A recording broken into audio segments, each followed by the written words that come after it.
আসসালামু আলাইকুম প্রিয় দর্শক, অন্য মঞ্চের আলাপচারিতায় আপনাদের সকলকে স্বাগত জানাচ্ছি। ভালো আছি ভাই। তোমাকে এবং তোমার যত শ্রোতা বন্ধু আছে তাদেরকে অসংখ্য ধন্যবাদ। ভারত বলে আমি দক্ষিণ পূর্ব এশিয়ার সব থেকে বড় গুন্ডা। ভারত কি পারে না ইউনুসকে তুলে আনতে? এখন ভারত কিন্তু এই আশাটাই ছিল, কখন আমেরিকা ফাঁসবে। এই সময় যদি বাংলাদেশকে অ্যাটাক করে কোন বাবা বাঁচাবে? একতরফা মারবে তো, একতরফা। ওই ধরো তোমার পেছনে হাত দুটো বাঁধা আছে, তোমাকে চার গালে চারটে করে থাপ্পড় মারছে চারটে লোক, তুমি কিছু করতে পারবা? কিছু করতে পারবে না। মোল্লা যারা আছে টুপি ফেলে দিয়ে দাড়ি কেটে ফেলছে বাঁচার জন্য। এই যে যত ইসলামী মাথায় টুপি দেখছো, সব টুপিটা পকেটের মধ্যে করে দেবো। যখন কামাকাজি ড্রোন গুলো যখন পড়বে না, এ তো অবশ্যম্ভাবী পড়বে, কারণ তারেক জিয়া এই জিনিস করতে পারবে না। যে শর্ত ভারতবর্ষ দিয়েছিল তারেক জিয়া সম্ভব নয় করা। সুতরাং আর নির্বাচন তো হবে না, কারণ এমন একটা নির্বাচন ঘোষণা করেছে, সেই নির্বাচনের কোনো গণনার ডেট নেই, কোনো কি বলে ফল প্রকাশের ডেট নেই। এটা কিসের নির্বাচন ভাই? সারা পৃথিবীতে এরকম কোনো নিদর্শন পাওয়া যাবে না এরকম নির্বাচনের দিন ঘোষণা করা। যাই হোক, নির্বাচনের নির্ঘণ্ট ঘোষণা হয়, দিন ঘোষণা হয় না যে অমুক তারিখ নির্বাচন, অমুক তারিখ গণনা, তারপরে অমুক তারিখে ফল ফল ঘোষণা। এই তো হচ্ছে ব্যাপার নির্বাচন নিয়ে। সে তো হবে না। তো তখন এই যে কামাকাজি ড্রোন গুলো যেগুলো পড়বে, তখন এই যে যারা আজকে স্নান করাচ্ছে, তুমি ভিডিওটা ধরে রেখে দাও, এদের কাউকে তুমি খুঁজে পাবে না বাংলার মাটিতে। আর পেলেও এরা দেখবে তৎক্ষণাৎ দাড়ি ফাড়ি কেটে সমস্ত মোল্লারা সমস্ত একেবারে সব সেকুলার হয়ে যাবে, সব সেকুলার হয়ে যাবে। এরা হচ্ছে আসলে বললেন একটা ফ্রাস্ট্রেটেড জাতি। এই যে এখন যেগুলো দেখছো, এরা ফ্রাস্ট্রেটেড জাতি, যারা যে শিক্ষা পায়নি, যারা চাকরি পায়নি, যারা মৌলবাদের মধ্যে নিজেদেরকে আটকে রেখে দিয়েছে। সারা পৃথিবীর জুড়ে তুমি বলো তো, কারা কারা মারপিট করছে? হিন্দু কি মারছে মুসলমানকে, খ্রিস্টান মারছে মুসলমানকে, ইহুদি মারছে মুসলমানকে, মুসলমান মারছে মুসলমানকে। কখনো শিয়া সুন্নির ঝামেলা, কখন দেওবন্দি সুন্নি ঝামেলা, কখনো দেওবন্দি শিয়ার ঝামেলা, কখনো কি বলে আরে পাস্তুনের সঙ্গে ঝামেলা। মানে হাজারটা তো মুসলিমে হাজারটা তোমার গ্রুপ আছে। তুমি যদি পাকিস্তানের দিকে নজর দাও, তুমি জানতে পেরে যাবে। এই মুহূর্তে আমার মনে পড়ছে না, কারণ আমি ওগুলো নিয়ে চর্চা করি না। মানে ইসলাম নিয়ে হতো, যারা করে তাদের কাছে সব মনে আছে। তারা আয়াত ফায়াত সব বলে দেয়, কত নম্বর আয়াতে কি আছে না আছে। তুমি দেখো জয়পুর ডায়লগের সঞ্জয় আহ, সঞ্জয় সঞ্জয় কি যেন, সঞ্জয় বক্সিটা কি যেন, জয়পুর ডায়লগ মারবে সঞ্জয়। হ্যাঁ, তিনি তো আয়াত ফায়াত পর্যন্ত মুখস্থ বলে দেন, কোন নম্বর আয়াতে কি আছে। ওই যে আমি যেদিনকে যাচ্ছে সেদিনকে একটা আমি ভিডিও করেছিলাম, 3 দিকে মিসাইল রেখে তৈরি রেখে জয়শঙ্করজি গেলেন ঢাকায়, আমি একটা ভিডিও করেছিলাম। সেখানে আমি বলে দিয়েছিলাম যে আমার যতটুকু রিডিং, 30 বছর সাংবাদিকতা করে, ডক্টর জয়শঙ্কর এই এই ভিজিটে অন্তত ইউনুসের সঙ্গে দেখা করবেন না। আমার 30 বছরের অভিজ্ঞতা বলছে। আমি কিন্তু কূটনৈতিক সব মানে মহল থেকে কোনো খবর পাইনি। আমার যে অভিজ্ঞতা ছিল সেই অভিজ্ঞতা আমি বিশ্লেষণ করে বলেছি, ভারত বলে আমি দক্ষিণ পূর্ব এশিয়ার সব থেকে বড় গুন্ডা। ভারত কি পারে না ইউনুসকে তুলে আনতে? ইউনুস তো সেদিনকে ওই সংসদ ভবনে পাশে একটা ঘরে ছিল, এবং ওই এনএসএ কে বলা ছিল, খলিলুর রহমানকে, যে তার একটা ইচ্ছা আছে জয়শঙ্করজির সঙ্গে কথা বলবেন। এখন ওখানে তার সঙ্গে ছিল ওই মহিলা আছেন তার ওই সঙ্গী সাথীটা আমাকে লেখা আছে এবং খুঁজে বার করতে হবে। লামিয়া মুর্শেদ, লামিয়া মুর্শেদ ছিলেন আর একজন কে ছিলেন, আহ লুপসে সিদ্দিকী। এই আচ্ছা আচ্ছা। তিনজন বসেছিলেন। লুপসে সিদ্দিকী, উনি আর এ, ওদের ইচ্ছা ছিল যে একবার কথা বলবেন, অন্তত একটা ফটো সেশন করবেন। এবার যখন কথাবার্তা বলে যখন জয়শঙ্করজি বেরিয়েছিলেন, তখন খলিলুর রহমান প্রথম ধরে। খলিলুর রহমানের সঙ্গে ভারতের একটা সুসম্পর্ক আছে, যে কোনো কারণেই হোক না, অজিত দোভাল ওনাকে খুব পছন্দ করে এবং মাঝে মাঝে কথাবার্তা হয়। এমন নয় যে কথাবার্তা হয় না, খলিলুরের সঙ্গে কিন্তু মাঝে মাঝেই কথা হয়। খলিলুর সেটা কখনো বলে, ইউনূসকে কখনো বলে না। আর ম্যাক্সিমাম দেখাটা হয় গোয়ায় গিয়ে। তো এইবার খলিলুর যখন ধরেছে, ধরে খলিলুর বলছে যে আপনাকে ডক্টর ইউনূসের সঙ্গে একটু আপনাকে 5 মিনিটের জন্য হলেও একবার বসতে হবে, এটা আমার আপনার কাছে অনুরোধ। তখন বলেছেন যে আপনি কূটনৈতিক সৌজন্যতা মেনে যদি আপনি চলেন, তাহলে পরে আমি আপনার প্রশ্নের প্রস্তাবে আমি হ্যাঁ বলতাম। আমি এসেছি একটা কাজে, সেখান থেকে আমি বেরিয়ে যাব, ফলে আপনার এই প্রস্তাব আমি মানতে পারছি না। আর বর্তমান যা রাজনৈতিক অবস্থা চলছে এবং তিনি যে হারে ভারত বিদ্বেষী কথাবার্তা বলছেন, আমি যদি তার সঙ্গে এখন দেখা করি এবং ছবি তুলি, তাহলে আমার দেশে একটা নেগেটিভ পাবলিসিটি হবে।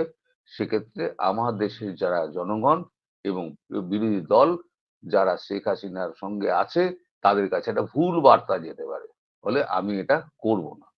তখন খলিলুর বলেন যে, মানে যেটা আমার এখান থেকে শোনা বিদেশ মন্ত্রক থেকে, তো খলিলুর বলেন যে অন্তত আমার সঙ্গে একটা ছবি তো তুলুন, নয়তো আমার চাকরিটা বাঁচবে না। তখন এই খলিলুরের সঙ্গে বসে একটা ছবি তুলেছেন, ব্যাস বসে ছবি তুলেছেন। ঘর থেকে যখন বেরোবেন, সেই সময় দাঁত কেলিয়ে একেবারে আপনাদের ওই উপদেষ্টা আসিফ নজরুল, জি জি। তিনি এগিয়ে এসে একেবারে হাত টেনে নিয়ে, জয়শঙ্করজি হাত সোজা আছে, হাত যদি তোমার কেউ টেনে নিয়ে করমর্দন বলেন খিচ মেরি ফটো, आप खींच मेरी फोटो, কাল সুবে হর আখবার মে চাইয়ে। তো খিচ মেরি ফটো হয়ে গেছে। এবার সেটা কতটা স্বতঃপ্রণোদিত ভাবে উনি করেছেন, সেটা তো আর ছবিতে বোঝা যাবে না। তারপরে উনি সোজা ওখান থেকে বেরিয়ে এসেছেন। যখন বেরোবেন, তখন আমিরের সঙ্গে দেখা। জামাতের আমির তখন বলেন যে আমার কিছু কথা আছে আপনার সঙ্গে। তখন উনি সিকিউরিটিকে বলেন বাকি সবাইকে সরিয়ে দাও। একটা কোণে গিয়ে, লবির একটা কোণে গিয়ে জামাতের আমিরকে কতগুলো পয়েন্ট ধরে কথা বলেছেন এবং সেগুলো আমার লেখা আছে। বার করতে গেলে 2 মিনিট সময় লাগবে, তোমার তো এখন তো চ্যানেলের সময়টা চলে যাবে। তো ওই তার মধ্যে প্রথম পয়েন্টটা ছিল, আপনারা যেটা করতে চাইছেন সেটা যদি সাস্টেইন না করতে পারেন, তাহলে পরে 71 সালের ইতিহাসের পুনরাবৃত্তি ঘটবে, এটা আপনাকে পরিষ্কার জানিয়ে দিলাম। তারপরে উনি যেটা বলেছেন, ভারত চায় ইনক্লুসিভ নির্বাচন, তো সব দলের এখানে অংশগ্রহণ চায় এবং সেটা নিরপেক্ষ হতে হবে। তো ভালো কথা। আরো কিছু কিছু কিছু বলেছেন, এই মুহূর্তে মনে নেই, নোট বই দেখতে হবে। বলে টলে আমিরের মুখ তো শুকিয়ে পুরো আমসি হয়ে গেছে, ওখান থেকে বেরিয়ে গেছে। বেরিয়ে সোজা, তখন উনি জামাতের আমির বলেছেন যে আমার আরো কিছু কথা আছে। তখন বলছে আমার তো সময় নেই। উনি দুজনকে, বিদেশ দপ্তরের দুজনকে ডিরেক্টরকে দেখিয়ে দেন, একজন ডিরেক্টর, একজন জয়েন্ট ডিরেক্টর, তাই দুজনকে দেখিয়ে দেন। আমি নামটা উল্লেখ করছি না, তাদের পারমিশন নেই বলে উল্লেখ করব না। দুজনকে দেখিয়ে দেন যে এই ঘরে গিয়ে আপনার কথাগুলো ওনার সঙ্গে আলোচনা করতে পারেন, ওনারা যথেষ্ট কনফিডেন্ট এবং ওনারা আমার হয়ে আপনার প্রশ্নের উত্তর দিয়ে দেবে। সেটাকেই উনি বলছেন যে কূটনীতিকদের সঙ্গে ওনার আলাপ হয়েছে এবং সেটা প্রকাশ করা যাবে না। প্রথম দিন বললেন প্রকাশ করা যাবে না। আসলে যে জুতোটা জয়শঙ্করজির কাছে খেয়েছেন, সেই জুতোর কথাটা উনি বলবেন কি করে? পরের দিন রাত্রিবেলা ভাবনা চিন্তা করেছেন যে কি বলা যেতে পারে। পরের দিন একটা গাঁজাগুড়ি গল্প একটা ছেড়ে দিলেন বাজারে, যে আমার সঙ্গে কূটনীতিকদের কথা হয়েছে। সেটা হচ্ছে ওই দুজন কূটনীতিকের সঙ্গে যে বসেছিলেন 5 মিনিট, ওই ওই কথাটা। হ্যাঁ, এই হয়েছে বলে এই কথাবার্তা বলে সোজা ওখান থেকে বেরিয়ে এসছে। এবং যখন জয়শঙ্করজি বেরিয়ে গেছেন, তখন খলিলুর ঢোকার পরে খলিলুরকে আচ্ছা করে গালাগালি করছেন ইউনূস। শুনে এটা এটা শোনা কথা, আমি কনফার্ম করছি না। বেরোবার সময় নাকি বলেছেন খলিলুর যেটা বলেছে, খলিলুর যেটা আমাদের অজিত দোভালকে বলেছেন, যে জয়শঙ্করজিকে উনি বেয়াদব বলেছেন, আস্ত বেয়াদব মানুষ। মানে উনি বসেছিলেন নোবেল বিজয়ী, নোবেল লরিয়েটকে উনি পাত্তা না দিয়ে উনি তো বেরিয়ে গেছেন। আজকে শুনলাম আবার একটা এ মিল্টন মিল্টন দা একটা কপি করেছে, জয়শঙ্করকে নাকি দেখে নেবে বলেছে। কি দেখবে? আমি তো ভাবি পুরুষ মানুষেরা কি দেখবে?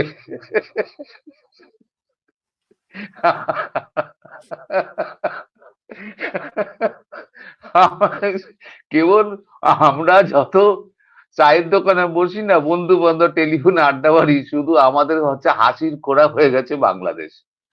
হাসির খোরাক। যদি কিছু তোমার ভালো না লাগে, মন টন খারাপ থাকে, বাংলাদেশের কোন একটা চ্যানেল খুলে নাও, তোমার মনোরঞ্জন হয়ে যাবে, 100% মনোরঞ্জন হয়ে যাবে, পুরো নেটের খরচা উঠে যাবে। বলো অন্য প্রসঙ্গ বলো, আমার গলা শুকিয়ে গেছে। এই যে মহিলাকে যে স্নান করাচ্ছেন, প্রসঙ্গ প্রসঙ্গ তার চলে গেছিল, অন্য প্রসঙ্গে চলে গেছিলাম। এই যে শুদ্ধিকরণ অভিযান মোল্লাদের, এই মোল্লাদের শুদ্ধিকরণ অভিযান কিন্তু ওই ইরানে যেমন হয়েছে, ইরানে আমেরিকা করছে আর ইরানের জনগণ করছে, এখানে শুদ্ধিকরণ অভিযানটা করবে হচ্ছে আওয়ামী লীগ। শুদ্ধিকরণ হবে, এটা আওয়ামী লীগ করবে আর ভারতবর্ষ করবে। আর সেটা খুব তাড়াতাড়ি হবে, ডেট বলবো না, খুব তাড়াতাড়ি হবে। কারণ গলা অলরেডি, আসল মস্তান যে আছে গলা অলরেডি কিলোটিনে ঢুকিয়ে দিয়েছে। বলে এদিকে তার টাকা বাড়ার সময় নেই, এখন শুধু অপেক্ষা চীন কবে তাইওয়ানটায় ঢুকবে। খুব তাড়াতাড়ি 2-4 দিনের মধ্যে ঢুকবে, 2-4 দিনের মধ্যে। তুমি হিসেব করে দেখে নিও। গণতন্ত্র তো অবাধ। তো এই যে তখন যে নির্বাচনগুলো হয়েছিল, সেই নির্বাচনে আওয়ামী লীগ কি কখনো বলেছিল যে এই দলকে নিষিদ্ধ করলাম, ও নির্বাচনে অংশগ্রহণ নিতে করতে পারবে না, বিএনপি কে ব্যান করলাম? বিএনপি বলেছিল আমি নির্বাচনে যাব না। তুমি যদি বলো আমি আজকে খিচুড়ি খাবো না, কার বাপের সাধ্য আছে তোমাকে খিচুড়ি খাওয়াবে? আর একটা কথা হলো, সেটা হচ্ছে বাংলাদেশে হচ্ছে একটা নির্বাচন, সেখানে ভারতবর্ষের 140 কোটি জনতা গিয়ে সেখানে নির্বাচন করছে, সেখানে গিয়ে ভোট দিয়ে আসছে? না রয়ের হাজারে হাজারে রয়ের এমপ্লয়ি আছে, তারা গিয়ে ওখানে গিয়ে বসে ভোট ম্যানেজ করছে? এই যে সবকিছুতে একটা ভারতের দিকে একটা দোষ চাপিয়ে দাও, যা করছে ভারত। আরে ভারত যদি চাল না পাঠায় তাহলে পরে খাবে কি রে বাবা? ছোট ভাইপো যারা আছো, তারা ভাবো একবার, চাল না পাঠালে এই যে ভারত বিদ্বেষী কথাবার্তা বলো, যদি ভারত যদি চাল ডাল তেল নুন না পাঠায়, খাবে কি করে? এই একটা ট্রিকেই তো ভারত মেরে দেবে। সেটাই। 1 মাস সময় লাগবে। আর যদি কামাকাজে মিসাইল ফিসাইল মারে, তাহলে পরে তো আধ ঘন্টায় শেষ, গল্প শেষ। অশিক্ষার ফল কিরকম? শেখ হাসিনা, আমি একটা উদাহরণ দিয়ে দিচ্ছি। জি। শেখ হাসিনাকে যখন মানে বাংলাদেশ বিমান বাহিনী যখন এখানে পৌঁছে দিল, তাহলে দিল্লি আন্তর্জাতিক বিমানবন্দরে পৌঁছাতে পারতো না? পারতো জি। তো। কিন্তু তাকে নিয়ে যাওয়া হলো কোথায়? হিন্দান এয়ারবেস। কেন? একটা সামরিক বিমান কখনো অসামরিক বিমানবন্দরে নামতে পারে না। পৃথিবীব্যাপী নিয়ম, এটা পৃথিবীব্যাপী, শুধু ভারত পাকিস্তান বাংলাদেশ নয়, সারা পৃথিবীতে এই নিয়মটা আছে। কেউ যদি না জানে তাহলে আর কি বলবো, কিন্তু পড়াশোনা করতে হবে তো। তুই মাদ্রাসার ওই কোরআন পড়লে হবে? ওর মধ্যে লেখা নেই এগুলো। তো যেমন শেখ হাসিনাকে হিন্দান এয়ারবেসে নামানো হয়েছিল, তা জয়শঙ্করজি গেছেন কিসে? গেছেন ভারতীয় বায়ুসেনার একটা বিমানে। তাহলে ভারতীয় বায়ুসেনার বিমানটা নামবে কোথায়? নামবে কুর্মিটোলাতেই। সেটা হচ্ছে একটা এয়ারবেস। কুর্মিটোলা নেমেছেন উনি। শেখ হাসিনা যখন আসেন তখন যেভাবে ভারতে এসেছিলেন, জয়শঙ্করজিও সে একই প্রথায় গিয়েছে, ইন্টারন্যাশনাল নিয়মটা মেনে গিয়েছেন। এটা যদি উল্টোপাল্টা ব্যাখ্যা হয় তাহলে বলবো অত্যন্ত উদ্গান্ডু।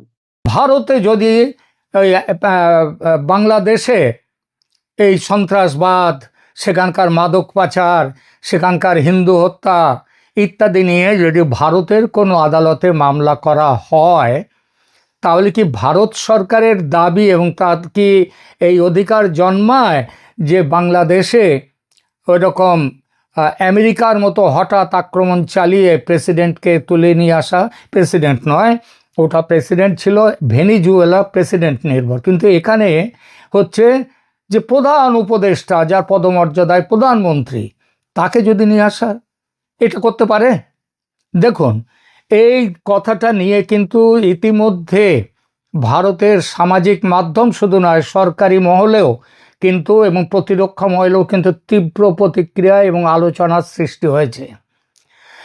ঢাকার এবং এই আলোচনাটা কীরকম, ঢাকার যমুনা যেখানে প্রধান উপদেষ্টা থাকেন, সেই ডক্টর মোহাম্মদ ইউনূসকে তুলে আনার কথা বলা হচ্ছে এই রকম একটি আক্রমণ করে।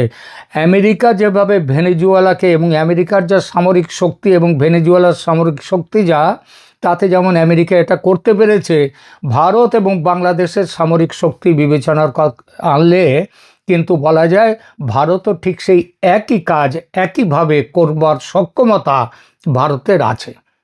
হ্যাঁ, এটা ঠিক। এবং সেটা কি?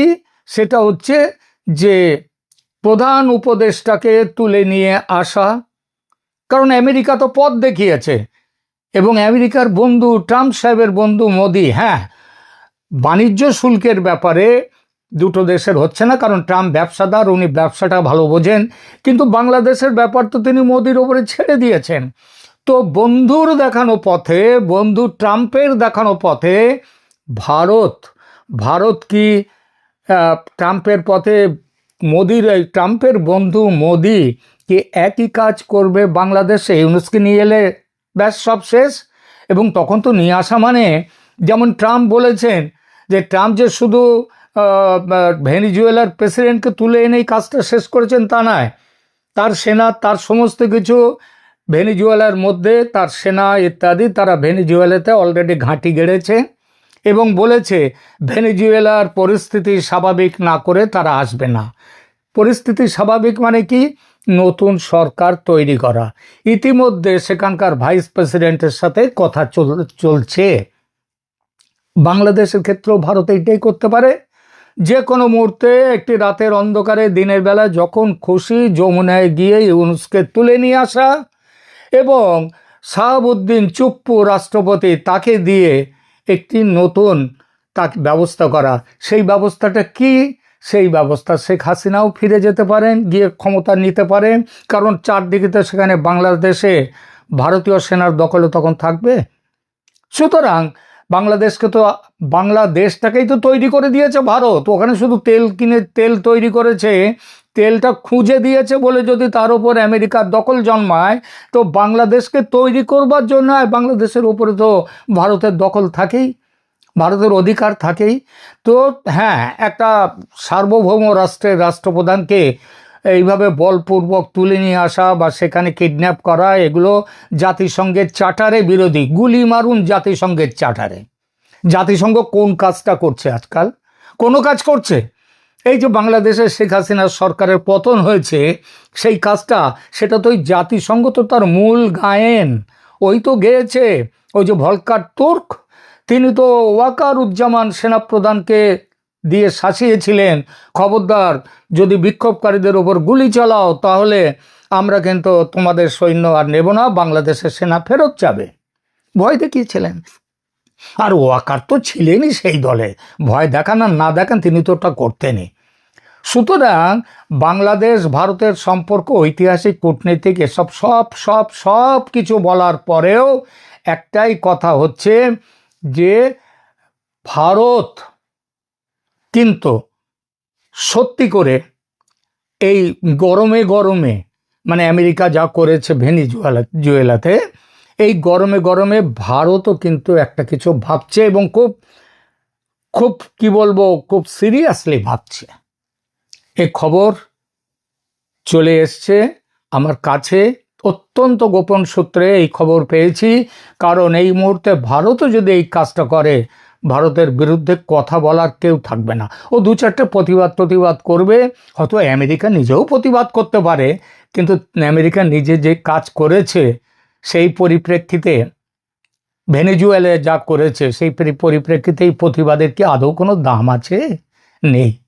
সুতরাং আগামী কয়েকদিনের মধ্যে কিছু বড় কিছু ঘটতে পারে, তার অপেক্ষায় থাকুন। আসসালামু আলাইকুম। যুদ্ধ শুরু হয়ে গেছে ভারত এবং বাংলাদেশের মধ্যে, তবে কামান, বন্দুক, সমরাস্ত্র, ক্ষেপণাস্ত্রের যুদ্ধ নয়, কিন্তু এই যুদ্ধ এর চেয়ে কোনো অংশে কম নয়। আপনারা জানেন যে আমাদের বাংলাদেশ ক্রিকেট দলের স্টার আইকন খেলোয়াড় মুস্তাফিজ বেশিরভাগ সময় হায়দ্রাবাদ বা দিল্লি ডেভিল ডেয়ার, তারপর হচ্ছে যে KKR এর পক্ষে বিভিন্ন সময় খেলেছেন। তো যেহেতু এই মুহূর্তে ভারত বাংলাদেশের সম্পর্ক ভালো না, স্বাভাবিকভাবে ভারতের জনগণ বাংলাদেশের একজন খেলোয়াড়কে আইনা 9-10 কোটি টাকা দিচ্ছে, এটা তারা পছন্দ করে নাই। বাংলাদেশ থেকে প্রতিনিয়ত ভারত বিরোধী স্লোগান যাচ্ছে, ভারত থেকে প্রতিনিয়ত বাংলাদেশ বিরোধী স্লোগান তৈরি হচ্ছে। এই পরিস্থিতিতে ভারতের বিজেপি, ক্ষমতাসীন দল বা আরো বিভিন্ন গোষ্ঠীগুলা শাহরুখ খানের উপর চাপ প্রয়োগ করছে মুস্তাফিজকে বাদ দিতে। ফাইনালি শাহরুখ খানের দল চাপে পড়ে মুস্তাফিজকে বাদ দিয়েছে। এরপরেই এই ইস্যুতে ভারত বাংলাদেশের ক্রিকেট আঙ্গনে একটা যুদ্ধ ছড়িয়ে পড়েছে। কারণ ভারতকে ঘিরে এই সাম্প্রতিক পরিস্থিতিতে ভারতের এই সিদ্ধান্তের বিপরীতে বাংলাদেশ ক্রিকেট বোর্ড অর্থাৎ BCB বড় ধরনের একটা সিদ্ধান্ত নিতে যাচ্ছে। আন্তর্জাতিক ক্রিকেট কাউন্সিল ICC, তবে ICCর কাছে চিঠি দিয়ে আসলে কি লাভ হবে আমি নিজেও জানি না, কারণ ICCর বাবাই হচ্ছে ভারত। কোথাও না কোথাও এই পর্যন্ত যতগুলো ইন্টারন্যাশনাল ম্যাচ হয় আপনি দেখবেন যে ICCর পক্ষপাতিত্ব সবসময় নজরে পড়ে ভারতের পক্ষেই। তারপরেও সেই ICCকে একটা চিঠি পাঠানোর সিদ্ধান্ত নিয়েছে। আগামী মাসেই শুরু হচ্ছে T20 বিশ্বকাপ, আর যেখানে এই বিশ্বকাপের আয়োজক হচ্ছে ভারত এবং শ্রীলঙ্কা। তো এখন সূচি অনুযায়ী বাংলাদেশ গ্রুপ পর্বের 4 ম্যাচের মধ্যে 3টি ভারতের কলকাতায় এবং একটি মুম্বাইয়ে অনুষ্ঠিত হওয়ার কথা। প্রথমত এখানে নিরাপত্তার সংখ্যা দেখা দিবে। এই পরিস্থিতির মধ্যে যদি কোনো খেলা হয়, বাংলাদেশের খেলোয়াড়দের স্টেডিয়ামে দেখলে ভুয়া বই স্লোগান দিবে, উত্তেজনাকর পরিস্থিতি তৈরি হবে, এর কিন্তু কোনো ভুল নাই, 100% হবে। অন্যান্য সময়ের হিসাবটা আলাদা, বাট এখন হবে। তো এই যে পরিস্থিতি, এটাকে মাথায় রাখা উচিত। তবে IPL থেকে মুস্তাফিজুর রহমানকে বাদ দেওয়ার ঘটনার পর বাংলাদেশ ভারত সম্পর্ক এবং নিরাপত্তা পরিস্থিতি নতুন করে আলোচনায় এসেছে। বিষয়টা আলোচনায় আসারই কিন্তু বিষয় যে ভারত সেখানে কোনো ঘটনা ঘটলো, এটার দায়ভার আসলে কারা নেবে। এই প্রেক্ষাপটে BCBর বোর্ড সভায় উপস্থিত 17 জন পরিচালক সর্বসম্মতভাবে ICCকে চিঠি দেওয়ার সিদ্ধান্ত নিয়েছে। BBC সূত্র বলছে চিঠিটি মূলত ICCর সিকিউরিটি ইউনিটের কাছে পাঠানো হবে। তবে আমি ভাবছিলাম বাংলাদেশ বিশ্বকাপে খেলতে যাবে না, ভারতে আয়োজন হলে বাংলাদেশ খেলবে না, অন্য কোনো দেশে আয়োজন করতে হবে, এরকম চাপ দিবে, কিন্তু বিষয়টা হচ্ছে অন্যভাবে। তো কি আছে এখানে, BCB স্পষ্ট ব্যাখ্যা এবং নিশ্চয়তা চাইবে। কোনটা নিশ্চয়তা? বিশ্বকাপ চলাকালে বাংলাদেশ দলের ক্রিকেটারদের সার্বিক নিরাপত্তা কিভাবে নিশ্চিত করা হবে সেই বিষয়ে জানতে চাওয়া হবে। কেন একটি বৈঠক নিয়ে এত প্রশ্ন উঠছে? NSI প্রধান এবং BNP প্রধান তারেক রহমানের একটি বৈঠক নিয়েই কথা। কি ছিল সেই বৈঠকের এজেন্ডা? এই প্রশ্নই এখন আলোচনা হচ্ছে রাজনৈতিক মহলে। সবাই জানি আমরা, জাতীয় নির্বাচনের আগ মুহূর্তে দীর্ঘ 17 বছর পর দেশে ফিরেছেন তারেক রহমান। এর মধ্যেই গত 30 ডিসেম্বর মারা গেছেন বিএনপির চেয়ারপারসন, তার মা সাবেক প্রধানমন্ত্রী বেগম খালেদা জিয়া। বেগম জিয়ার অন্ত্যেষ্টিক্রিয়ায় সরকার, প্রশাসন, সশস্ত্র বাহিনী, আইন শৃঙ্খলা বাহিনী এবং সর্বস্তরের জনগণ দলমত নির্বিশেষে সবাই এক হয়ে তাকে শ্রদ্ধা জানিয়েছেন, বিদায় করেছেন, শেষ বিদায় জানিয়েছেন। এ কারণেই এটা নিয়ে কেউ প্রশ্ন তোলেনি। সবাই মনে করেছেন একজন সাবেক প্রধানমন্ত্রীকে এটুকু সম্মান দেওয়া যেতেই পারে। কিন্তু বিষয়টি ভিন্ন দিকে মন নিতে শুরু করেছে বেগম জিয়ার কবরে তার বড় সন্তান এবং এই মুহূর্তে বিএনপির সর্বশীর্ষ নেতা তারেক রহমান যখন পূর্ণ সামরিক কায়দায় বা সরকারি প্রটোকলে তার মায়ের কবরে পুষ্পস্তবক অর্পণ করলেন। এরপর থেকেই অনেকে প্রশ্ন করছেন, তারেক রহমান এখনো তো প্রধানমন্ত্রী হননি, এমনকি তিনি সংসদ সদস্যও নন, তাহলে কোন প্রটোকলে সেনা সদস্যদের সঙ্গে নিয়ে তিনি মায়ের কবরে পুষ্পস্তবক দিলেন? বিষয়টি স্পর্শকাতর, এটি নিয়ে বেশি কথা বলা সমীচীন নয়। তবে এরপর ঘটল আরো একটি বিস্ময়কর ঘটনা, অভাবনীয় বলা যেতে পারে। জাতীয় নিরাপত্তা সংস্থার প্রধান, যে বললাম এনএসআই প্রধান মেজর জেনারেল আবু মোহাম্মদ সরওয়ার ফরিদ আজ 3 জানুয়ারি দুপুরে বিএনপির গুলশান অফিসে গিয়ে তারেক রহমানের সঙ্গে সাক্ষাৎ করেছেন এবং দীর্ঘ সময়, মানে বলছেন 1 ঘন্টারও বেশি সময় ধরে বৈঠক করেছেন, কথা বলেছেন। এরপর স্বাভাবিকভাবেই প্রশ্ন উঠছে এই সাক্ষাৎ 12 ফেব্রুয়ারির নির্বাচনে কোনো প্রভাব ফেলবে কিনা।